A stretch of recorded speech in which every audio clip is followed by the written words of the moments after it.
उस सुबह आसमान बिल्कुल साफ था, लेकिन मेरे भीतर जैसे बादल छाए हुए थे।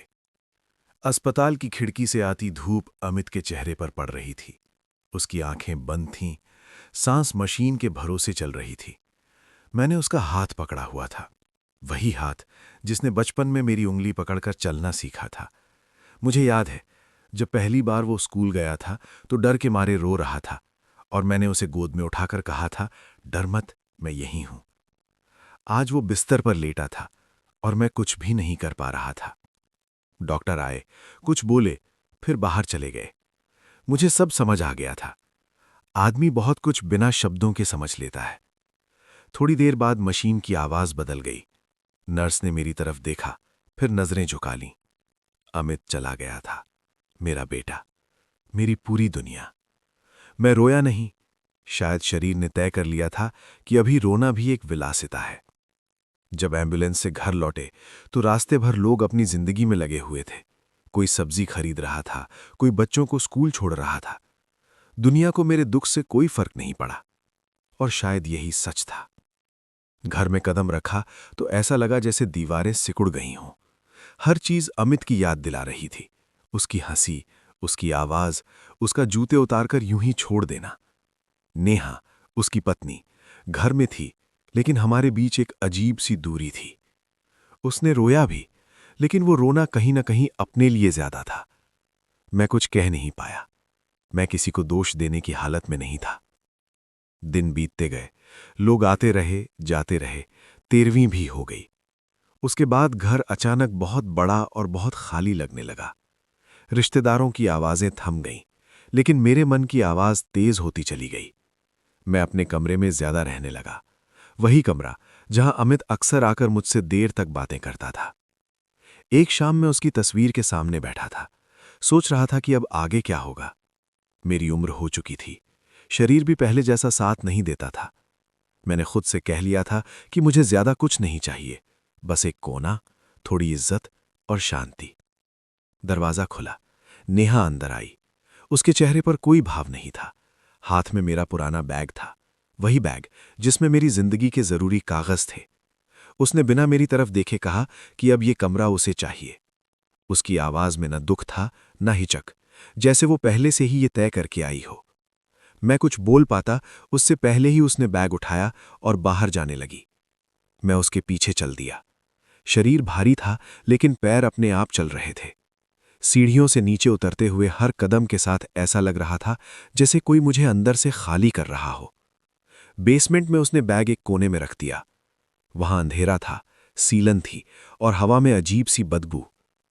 उसने बस इतना कहा कि अब मुझे यहीं रहना होगा। फिर वो ऊपर चली गई। मैं देर तक वहीं खड़ा रहा। जिस घर को मैंने अपनी पूरी जिंदगी की कमाई से बनवाया था, उसी घर के नीचे मुझे जगह दी गई थी। उस रात मैं फर्श पर बैठ गया। नींद नहीं आई। सोचता रहा कि क्या यही बुढ़ापा होता है? क्या आदमी की कीमत बस तब तक होती है जब तक वो कुछ दे सकता है? थक कर मैंने बैग खोला। कपड़ों के नीचे फाइलें थीं, कागज, वही कागज जिनके बारे में अमित कभी कभी हल्के से कहता था कि सब संभाल लिया है। मैंने कभी ध्यान नहीं दिया था, मुझे भरोसा था। एक एक करके कागज पढ़ता गया। रजिस्ट्री मेरे नाम थी, कुछ कानूनी दस्तावेज थे, और फिर एक लिफाफा। उस पर अमित की लिखावट थी।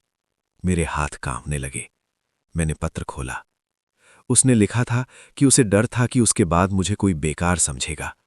उसने लिखा था कि दुनिया बूढ़ों से जल्दी मुंह मोड़ लेती है, इसलिए उसने सब कुछ पहले ही मेरे नाम कर दिया था। उसने मुझसे माफी मांगी थी कि ये सब बात वो मेरे सामने खुलकर नहीं कह पाया। उस पत्र को पढ़ते पढ़ते मैं पहली बार जोर से रोया।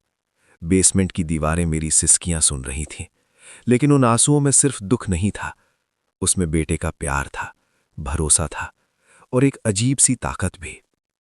अगले कई हफ्तों तक मैं चुप रहा। सुबह मंदिर जाता, भगवान के सामने कुछ मांगता नहीं, बस बैठ जाता। शाम को वापस उसी बेसमेंट में आ जाता। नेहा मुझे देखकर और निश्चिंत होती जा रही थी। उसे लगता था कि मैं टूट चुका हूं। मैंने भी उसे यही महसूस होने दिया। बीच बीच में मैं वकील से मिलता रहा, बिना किसी को बताए। उसने कहा कि सच मेरे साथ है, बस मुझे धैर्य रखना होगा। मैंने धैर्य रखा, क्योंकि मेरे पास खोने को अब कुछ नहीं था। फिर एक दिन सोसाइटी की मीटिंग हुई। नेहा आत्मविश्वास से भरी हुई थी, अपने अधिकारों की बात कर रही थी। लोग सहानुभूति जता रहे थे। तभी मैं आगे बढ़ा। मेरी आवाज कांप रही थी, लेकिन शब्द साफ थे। मैंने कागज सामने रख दिए। कमरे में सन्नाटा छा गया। कुछ लोग मुझे देखने लगे, कुछ नेहा को। सच सामने आ चुका था। ज्यादा कुछ कहने की जरूरत नहीं थी। उस दिन मैं फिर से ऊपर लौटा, उसी घर में। लेकिन अब हालात बदल चुके थे। मैंने किसी से बदला नहीं लिया। मैंने बस अपना हक वापस लिया। अमित की तस्वीर के सामने बैठकर मैंने धीरे से कहा, देखा बेटा, मैं संभाल गया। अब भी कभी कभी रात को नींद नहीं आती, यादें आ जाती हैं। लेकिन अब मैं बेसमेंट में नहीं हूं। सिर्फ जगह ही नहीं बदली, मेरा आत्मसम्मान वापस आया है। और मैंने ये समझ लिया है कि उम्र इंसान को कमजोर नहीं बनाती, उसे कमजोर बनाता है दूसरों का डर। जब डर चला जाए तो आदमी फिर से खड़ा हो सकता है, धीरे, चुपचाप, लेकिन मजबूती से।